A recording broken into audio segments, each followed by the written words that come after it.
singlimiz ayoldi. Payg'ambarimiz sollallohu alayhi vasallam aytdilarki, jannatda bir daraxt bor, tanasi jannatda, tomiri dunyoda.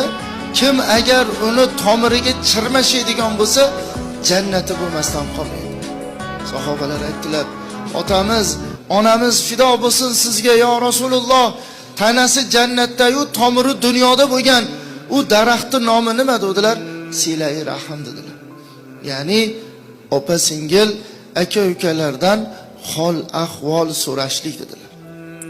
Keltiriladiki, kimiki opasi yoki singlisini ziyorat qilishlik maqsadida hovlisidan chiqsa, yerga oyog'ini qattiq bosmasin, to opasi yo singlisiga borib uyga qaytib kelguncha.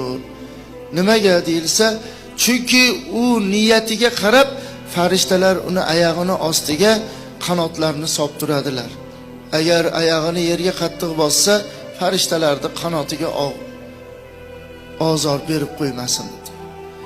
Ziyorat qilguvchi yerni bosmasdan farishtani qanotini bosib borib ziyorat qilib kelar ekanda. Agar bir aka yoki bir uka bir ko'chadan o'tsa-yu, o'sha ko'chada opa yoki singil yashasa, shu hovlida meni opam yoki singlim yashaydi deb o'ng qo'li bilan ishora qilsa, o'ng qo'liga do'zax harom, chap qo'li bilan ishora qilsa, chap tarafiga, butun tanasi bilan ishora qilsa, butun tanasiga do'zax harom deyilgan.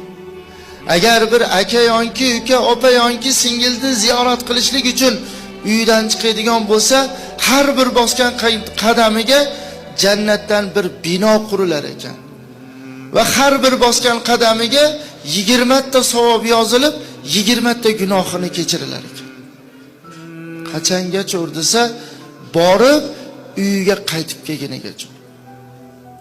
Lekin shu narsa qiyomatga yaqin odamlarning orasidan yo'qalar ekan. Ko'rishmaydi, bas ko'rishadi, marosimlarda, to'y-to'ychiqlarda ko'rishadigan bo'lib qolar ekan. Qas qilib opamidi, singlimidi deb ziyorat qiluvchilar kamayib qolar ekanda. Bu qiyomatning yaqin qolganligini alomati ekan. Insonning taqdiri ruhi yaratilishligidan 40 ming yil oldin yozilgan. Alloh taolo qalamni yaratib, varaqni yaratib, qalamga buyurdiki, u kutub yoz dedi.